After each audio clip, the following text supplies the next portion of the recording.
Ako si Maria at ito ang aking kwento.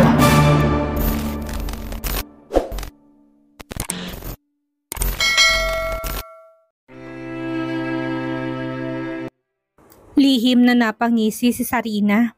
Paniwalang-paniwalang lahat na sobra siyang nag-alala sa pagkawala ng mommy nila. Ang hindi alam ng mga ito ay siya mismong may pakana ng pagkawala nito. Oo, siya ang nagpadukot sa mommy nila. Bakit hindi? Alam niya na kapag nawala ito hindi siya matitiis ng kanyang Kuya Lance. Sa ayaw at sa gusto nito ay wala itong magagawa kung hindi ang damayan siya. Pero hindi niya inaasahan na hindi parang baliwala lang para ditong nakikitang pagdadalamhati niya. Buti na lang at napaniwala niya si Jasmine at tinulungan pa siya na makasama ngayon ang kuya niya sa bahay nila. At yun ang pagkakamali nito. Habang nilalagyan niya ng pampatulog ang tinitimplang kape sa Kuya Lance niya ay hindi mawala-wala ang ngiti sa labi niya. Sisiguraduhin niya na ngayong gabi ay mapapasa kanya ito at wala na itong magagawa. Bago pumasok sa kwarto na okupado ng kuya niya, ay inalis niya na muna ngiti sa labi niya at pinagmukhang napakalungkot ng kanyang mukha.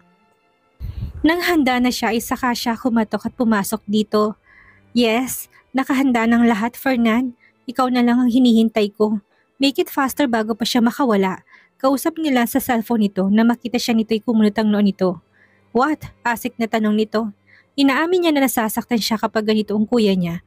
Hindi na ito malambing kapag nakikipag-usap, hindi katulad noon. Ngumiti siya kahit na nasasaktan siya sa paraan ng pakikipag-usap nito sa kanya. Kuya, tinimplahan kita ng kape. Alam ko kasi na hindi ka pa matutulog ngayon dahil naghihintay ka ng feedback tungkol sa paghahanap nila kay mommy kaya heto, magkape ka na muna. Put it there and get out. Kuya, I said get out, Sarina. Napapitlag si Sarina sa lakas ng bulyaw nito. Nagmamadali nang inilapag niya ang kape at saka nagmadali nang lumabas ang silid nito. Sobrang sama ng kanyang loob na makalabas siya ng silid. Kasalanan to ni Jasmine. Pati ang pagmamahal ng Kuya Lance niya ay inagaw nito. Hindi bale, sigurado na mapapasa kanya naman ito ngayong gabi. Napalitan ng tuwa ang kalungkutan niya. Wala nang makakapigil sa kanya na gawin ang masamang plano niya. Hinintay niya na lumipas ang 1 oras bago siya pumasok sa silid ng Kuya Lance niya. Tinignan niya ang tasa ng kape, ubos na ito at walang laman. Kuya, nilapitan niya ito tinapik ng paulit-ulit sa pisngi para siguraduhin na tulog na nga ito. Kuya Lance, napangiti siya na masiguradong tulog na ito. Wala ka nang kawala sa akin ngayon, Kuya Lance. Mapapasakin ka na talaga. Aniya habang tila baliw na tumatawa.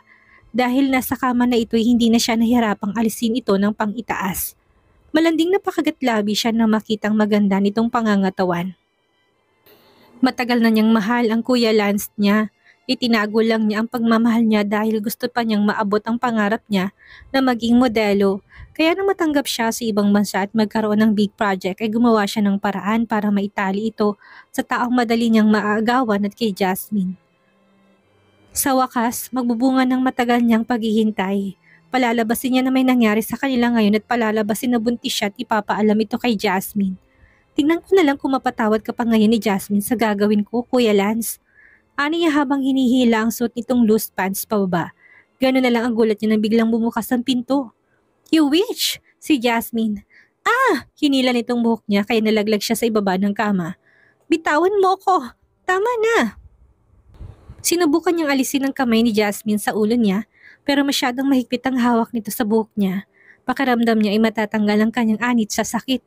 Anong ginagawa ng babaeng ito dito? Hindi ba't umalis na ito? Ouch! Let me go, Jasmine! Binitawan to ni Jasmine. Napailing ang mukha ni Sarina sa lakas na sampal niya dito. Let you go? Ngayon pa na nakita ng dalawang mata ko kung gaano kakaahas at kalandi. Ngumisi si Jasmine. Ngisi na nakakatakot dahilan para mapanunokton ng laway. Now I know why you did everything to ruin me at glance. Matagal ka na palang may gusto sa kanya. Mabuti na lang at na-realize ko yun bago pa ako umuwi. Kung hindi ay baka kung saan na dinala ng kalandian mo. Oo, na-realize niya lang yun kanina. Lahat ng pabalik na siya sa villa. Napagtagni-tagni niya ang lahat habang nasa biyahe siya. Naalala niya noon, sa tuwing magkasama sila ni Lance so magkikita sila, palagi na lang nagkakasakit si Sarina o kaya naman idaraing ito para guluhin sila. At sa pagsisinungaling nito, isa lang ang palaging kinalalabasan, ang pagkakasira nila ni Lance. Tapos madadatnan niya ito na nakapatong kay Lance? This witch really knows how to boil her blood. Ang landi mo. Kuya mo si Lance pero nagawa mo to? Gaano mo nakatagal tinatagong kakatihan mo? Huwag mo sabihin sa akin na mga bata pa lang tayo. Naalala niya noon, palagi itong umaarte na sinasaktan niya para mapagpaawa kay Lance. At hindi ito nagbago. Kung gano'n ay matagal na pala, pagdating pa lang niya ay sumalubong na sa kanya si Manang. Ma'am Jasmine, mabuti at dumating ka. Nakita ko si Ma'am Sarina na may inilagay sa inumin ni Sir Lance. Sumbong na matanda sa kanya kanina. Kaya naman nadagdagan ang galit niya at nagmamadaling umakyat dito sa silid. Mukhang may balak ito na iset up si Lance. Thanks God, she arrived on time. Kung may malandiman dito, ikaw yun, Jasmine. Ganting sigaw nito. Puno ng pagkasuklaman tingin nito sa kanya. Ang gusto mo sa'yo na lang ang lahat, pati ang kuya ko, inagaw mo. Malandi ka. Desperadang malandi. Desperadang malandi? Anong tawag mo sa sarili mo? Desperadang malanding sinungaling at makate? Ngumisi si Jasmine na mamula ang mukha nito sa galit. Truth hurts, right? Nakakaawa ka nga lang dahil kahit na anong gawin mo, hindi ka mamahalin ni Lance. Kahit na maghubad ka pa sa harapan niya, alam mo kung bakit? Lalo niyang inisihan si Sarina para galitin to't ipamukha ditong totoo. Dahil ako nang mahal ni Lance ngayon. Sa kabila ng kasinungalingan mo, ako pa rin ang minahal niya at hindi ikaw. Papatay kita! Bago pa makalapit si Sarina sa kanyang malakas niya itong sinuntok sa mukha, napasinghap naman ang lahat na nakasaksi sa kanyang ginawa, lalo na si Manang. Dugo ang ilong at labi ni Sarina na bumagsak sa sahig. Wow ma'am, sapul na sapul! Hindi makapaniwalang bulalas pa na isang kasambahay. Bumuga siya ng hangin, gusto pa niya itong saktan pero pinigilan niyang kanyang sarili. Ang kailangan niyang isipin ngayon ay kung paano mapapaliwanag kay Lance ang tungkol dito. Bumalik si Jasmine sa mga kasambahay. Pagtulungan niyo nang ilabas ang babaeng yan dito. From now on, bawal na siyang pumasok dito. Maliwanag ba? Yes, ma'am. Sagot ng mga ito. Pinagtulungan ng mga ito na dalhin si Sarina na walang malay. Tumingin siya sa kamay para habang nakangiwi, she doesn't know she has a strong fist. Kung noon pa sana niya ginamit ito sa babaeng iyon, baka matagal na itong natauhan sa kabaliwan. Pumikit siya at ilang beses na bumuga ng hangin. Dama pa rin niya hanggang ngayon ang gigil kay Sarina. Pagkapasok niya sa kwarto ni Lance ay agad na isinara niya ang pinto. Wala na itong pang-itaas, mabuti na lang talaga't numating siya bago pa magawa nitong balak. Muli namang nag-init ang ulo niya nang maalala na datnan niya kanina. Wala nang ginawa si Sarina kung hindi pa kuluin ang dugo niya. I swear, I will punch you again when I see you, witch. Baka hindi na siya makapagpigil sa susunod at tuluyan ng mabasag ang mukha nito. My God, all this time she thought Sarina loved Lance as a brother but she was wrong. Mahal pala nito si Lance na higit pa sa kapatid. Kaya pala wala itong ginawa kundi ang paglayuin at sirain siya dito. Kaya pala gusto nitong ipaiwan si Lance dito dahil may balak na pala ito na iset up si Lance. Naaawang hinaplas niya ang sugat sa tiyan ni Lance. Hindi pa nga tapos ang problema nito tungkol kay Ninang. Dumagdag na naman si Sarina. Sandali, tama bang ginawa niya? Ang palayasin si Sarina sa mismong bahay ng mga to. Napakamot siya sa pisngi. Oo nga pala, bahay to ni Sarina at ng ninang niya. Nakalimutan niya sa sobrang galit. Hindi rin kasi pinaalala sa kanya ng mga kasambahay at kaagad nang sinunod siya. Mukhang maski ang mga ito ay gustong mapalaya si Sarina sa bahay na to. Bago lumabas ng kwarto, kinumutan niya si Lance. Nabigla siyang paglabas ng kwarto dahil naabutan niya si Fernan na nakatayo sa labas. Fernan, anong ginagawa mo dito? Hindi naman ito nagpupunta dito kahit nung mga bata pa sila, unless birthday ng ninang niya. Kaya bakit ito nandito ngayon? Mukhang balak nitong kamustahin ang lagay ni Lance. We're here to catch Sarina, but she's not here. Mukhang nahuli kami ng dating. Nagulumihanan siya sa sinabi nito. We? Catch her for what? May kasama to. Nang lumingon siya, saka lamang siya napansin na hindi to nag-iisa. May mga kasama tong lalaki na mga armado, ngunit mukhang hindi naman mga pulis. Nang muli siyang tumingin kay Fernan, napansin niya na madilim ng ekspresyon nito habang nagagalawan ng panga sa galit. Nakadama siya ng kakaibang kaba.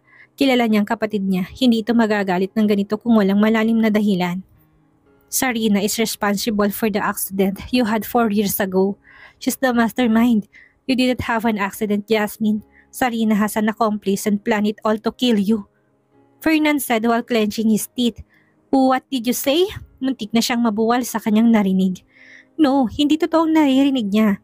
Oo, masama si Sarina pero hindi nito magagawang ipapatay siya. Gusto niyang isipin na biro lang o kasi nangilingan lang sinasabi ni Fernan. Subalit wala siyang makitang pagbibiro sa mukha ng kapatid niya. My God! Tuloy na siyang nabuwal, ngunit maagap siya nitong nasalo. She tried to kill me? Ibig sabihin ng anak namin ni Lance. Nagsimulang manlabong kanyang paningin sa nagbabadyang luha hanggang sa hindi na niya nakontrol ang sarili niya. She cried her eyes out habang paulit-ulit na minumura si Sarina sa isip niya. Hayop siya, Fernan. Paano niya nagawa sa akin to? Hindi naman ako naging masama sa kanya. Ang tagal ko nagpasensya at nagtiis sa lahat ng kasinungalingan niya sa akin. Kahit nung mga bata pa kami pero hindi sumagi sa isip ko na gagawin niya yun. Bakit ang sama-sama niya? Hindi niya matanggap na nagawa to ni Sarina. Nagawa niya ba ito dahil sa kabaliwan niya kay Lance? Lalong bumuhos ang luha niya. Napakasama nito. Pati pagkitil ng buhay ay handa nitong gawin, makuha lang ang gusto. Pati ang anak nila ni Lance ay nadamay pa sa kabaliwan nito. Pinahid niya ang luha sa pisngi bago siya tumingin kay Fernan. Alam na ba ni Lance ang tungkol dito? Tumanguto. Yes, he knows everything. In fact, ang taong sumaksak sa kanya ay isa sa mga kasabwat ni Sarina. Natutup niya ang bibig. Nagsimula na naman na mag-unahan sa pagtulong luha niya. Nitong nakaraan lang palagi niyang nakikita si Lance na nakangiti. Kahit tinatabi na niya ito ay nakukuha pa rin ito nang umiti siya sa kanya. Yun pala'y napakabigat na ng dibdib nito, tinatago lang sa kanya. Why he didn't tell me anything? Kung sinabi sana nito sa kanya ang lahat ay madadamayan sana niya ito. Kahit man lang sana sa pagdamay niya ay gumaan ang dibdib nito. We decided not to, Jasmine. Masyadong delikado. Besides, gusto namin na gawin ng tahimik ang trabaho para mahuli ang lahat ng sangkot. Sa ngayon ay nahuli na namin ang lahat ng sangkot sa nangyari sa'yo at kay Lance. Pati ang mga kasama ng tiyuhin ni Sarina ay nahuli na namin lahat. Paliwanag ni Fernan sa kanya. Si Sarina, gawin mong lahat para mahuli siya, Fernan. Gusto kong mahuli siya at magbayad sa lahat ng kasinungalingan niya. Hindi ako papayag na hindi niya pagbabayaran ang ginawa niya sa amin nila Lance at ng anak namin. Lumapit siya dito at kumapit sa damit nito. Make her pay, Fernan, please. Umiyak na pakiusap niya. Lalong dumilim ang mukha nito na makita ang nakakaawa at luhaan niyang mukha. Kilala niya si Fernan at ang daddy niya. Hindi kaya ang mga ito na makita siyang umiiyak. Mas matanda siya kay Fernan, ngunit sa kanilang pamilya ay mas itinuturing siyang bunso. They love her too much. Kaya kahit na anong hingin niya ay kaya ng mga ito ibibigay sa kanya. And she believes that Sarina is not an exception. Huwag kang mag-alala, Jasmine. Gagawin ko lahat para mahanap ka agad siya. Para makapagbayad siya sa mga kasalanan niya. Salamat, Fernan. Nang magising si Lance ay sinabi kaagad ni Jasmine sa kanyang lahat. Shit, napasabunot to sa buhok. Naisa na naman siya ni Sarina. Paano kung hindi dumating si Jasmine? Where is Fernan? Nahuli na ba si Sarina? Tanong niya nang maalalang plano nila ngayon. Nang umiling ito'y malakas siyang napamura. Damn, ang tanga-tanga ko dahil sa akin kaya nakawala pa siya. Don't blame yourself, Lance. Ako nagpalaya sa kanya kaya wala siya dito ngayon. Hinawakan ni Jasmine ang kamay niya at pinisil. Napansin niya na namumulang mga mata nito. Halata na galing to sa pag-iyak. Fernan told me everything, Lance. Why you didn't tell me anything? Kung sinabi mo sana sa akin ang lahat ay hindi mo sasarilinin ang lahat ng mag-isa. Nadamayan sana kita. Tumulong luha ni Jasmine. Halatang nasasaktan to para sa kanya at nasawa. This is the reason why he didn't want her to know any of this. Ayaw niya na makitang umiiyak kita dahil sa kanya. Saka gusto rin niya na makasiguro ni Fernan na kaya nilihim na muna nila ang tungkol dito. Nang yumakap sa kanya si Jasmine at hindi na niya napigilan na magiging emosyonal. Oo, lalaki siya at hindi dapat nagpapakita ng kahinaan. Pero masakit sa kanya ang nalaman niya. Tinuring niyang kapatid si Sarina. Minahal niya ito, tinalagaan na para bang hindi ito ibang tao sa kanya. Tapos malalaman niya na ito palang dahilan ng muntikan ng pagkawala sa kanya ni Jasmine. Ito din ang dahilan ng pagkawala ng kanilang anak. Anong klase itong halimaw? Ilang tao niyang sinisi ang sarili dahil akala niya ay siya lagi ang may kasalanan sa pagkawala ng anak nila ni Jasmine. Ngunit ito palang may pinakamalaking kasalanan sa kanila. Hindi lamang yun, nalaman din niya na matagal na itong gusto sa kanya. Ang pagkagusto ba nito sa kanya ang dahilan ng lahat? He sobbed on. Jasmine's shoulders at kagaya niya ay lumuluha din ito. Pareho silang nagagalit, nasasaktan at hindi matanggap ang totoo. Magbabayad siya sa ginawa sa anak natin, Jasmine. Hindi ako papayag na hindi siya magbayad sa ginawa sa anak natin. I will do everything to make her pay. Nilayo niya si Jasmine sa kanya na makita niyang luhaan ito. Ngunit napakagandang mukhang nakadama siya ng kirot dahil na naman sa kanya kaya umiiyak ito ngayon. Kung noon pa'y nalaman niya ang tunay na motibo ni Sarina ay hindi aabot sa ganito. Pinataka niya ng halik ang noo nito at saka ito muling niyakap. Alam niya na galit si Jasmine ngayon at nasasaktan. Dahil hindi lamang alaala nitong nawala sa ginawa ni Sarina, maging ang kanilang anak. Pagkababa nila ay naabutan nila si Fernan sa salit nagkakape habang nakatingin ito sa telebisyon kung saan binabalita si Sarina na ngayon ay wanted na sa buong bansa. Napakalakas talaga ng kapangyarihan ng Crawford. Sa maikling sandaling na ilabas kaagad sa telebisyon ang tungkol kay Sarina. Masakit man dahil hindi na ito iba sa kanya at kapatid ng turing niya dito. Ibang usapan ng pagtangka nito sa buhay na mag-ina niya. Hindi niya ito mapapatawad habang buhay. Magiging malit ang mundo para sa kanya simula ngayon kaya mahirapan siyang kumilos. Nasaan man siya ngayon? Magbibigay ako ng malaking pabuya sa taong makakapagturo sa kanya. Kung kaya naman hindi magtatagal ay tsaka ko na mahuli din siya. May ngisi sa labi na saad ni Fernan habang nakatingin sa telebisyon. Wari na sisiyahan sa kanyang pinapanood. 50 milyon ang paubaya. Sa taong makakapagturo kay Sarina, hindi birong halaga. Sigurado si Fernan na kahit na sino magkakandara pang makuha ang pabuyang ito. Peste kang matanda ka. Balak mo pa akong ilaglag ha? Mamamatay ka na? Paulit-ulit ninampas si Sarina ng tubong tiyuhin niya hanggang sa tumilamsik ang dugo mula sa ulo nito. Mabuti na lang at naabutan niya itong tumatawag sa number ng pulisya. Balak siya nitong ituro dahil sa 15 milyon na pabuya. Traidor! Pagkatapos ng lahat ng ginawa niya ay balak pa siya nitong ilaglag. Tinik talaga sa landas niya ang mga Crawford. Alam niya nito ng dahilan kaya siya naging wanted sa batas. Mabuti na lang ay nakasombrero siya nang bumaba siya sa bayan. Kung hindi baka pinagkaguluhan na siya para dalhin sa pulisya kapalit ng malaking pabuya. Pesteng na buhay to. Nagkandaletse-letse ng lahat dahil kay sa mga Crawford. Nang mawala ng malay ang tiyuhin ni saka lamang niya ito tinigilan. Wala siyang pakialam sa matandang ito kahit na mamatay pa to. Wala na rin naman itong pakinabang sa kanya, maging ang mga kasamahan nito na wala ring silbi at hawak na ngayon ni Fernan. Mag-isa na lang siyang kikilos simula ngayon. Hinila niya ang katawan ng tiyuhin nila at dinala sa likuran ng bahay nila. Kumukuha siya ng malaking tarapal at saka itinakip sa katawan nito. Naririnig niya ang pagdating nito, buhay pa pala ang loko, pero hindi rin naman nagtatagal at maubusan na rito ng dugo. Kung hindi mo sana ako nilaglag, edi sana mabubuhay ka pa. Ang problema sa'yo, hindi ka marunong kumilala ng kinakalaban mo kaya mamamatay kang mag-isa dito. Ang swerte mo kung may taong makakita sa'yo sa liblib na lugar na to. Aniya sabay tawan ng malakas. Nakokonsensya naman si Sarina, sabalit hindi sapat ito para mapatawad niya ang matanda. Hindi dapat kinakaawaan ng katulad nitong traidor. Pagkatapos niya manigarilyo, saka lamang siya bumalik sa loob. Sarina, anak, saan ka pupunta? Tanong ng mami niya habang nakatali ito sa upuan. Tinali nila ito dahil baka makatakas to. Wala na rin tong silbi ngayon dahil palpak ang plano niya sa Kuya Lance niya. Pero hindi naman niya alam ang gagawin nito pagkatapos. Kung ibabalik niya ito, sigurado na bibigat ang kaso niya. Sarina, pakawalan mo na ako anak. Bakit mo to ginagawa? Mami mo ko, hindi mo ko kalaban. Pamilya tayo anak. Inis na hinagis si Sarina ang bag na gagamitin niya bago hinarap ang mami niya. Ang dami mong satsat. Hindi naman kita tunay na ina. Saka kung mahal mo ko at pamilyang turing mo sa akin, edi sana ako ang palagi mong pinapakinggan at kinakampihan. Pareho kayo ni Kuya Lance, wala kayong silbi. Nalaki ang mata ni Marvin na makita na may isinukbit na baril. Si Sarina sa tagiliran. Nakita naman ni Sarina ang pagdaan ng pag-ala-ala sa mukha ng mami niya kaya naman napangisi siya. Natauhan na ako, mami. Kung hindi sa akin mapupunta si Lance, mabuti pang mamatay na lang siya. Hindi ako papayag na magiging sila ni Jasmine. Ang gusto ko'y mamatay na lang silang dalawa na magkasama. Sarina, huwag mo silang sasaktan. Nakikiusap ako sa'yo. Too late, mami. Nakapagdesisyon na ako kaya wala ka nang magagawa. Nang lumabas sa sili si Sarina ay naiwan ng ginang na lumuluha. Ang anak ni nakala niya noon na mabuting tao ay hindi pala. Nakapagpalaki siya na isang halimaw. Pinilit niya ang sarili na makawala sa lubid. Kailangan niyang masundan si Sarina para mapigilan to. Kailangan niya na makatakas dito para hindi mapahamak sina Lance at Jasmine. Diyos ko, tulungan mo mga bata, panalangin ni Marvin.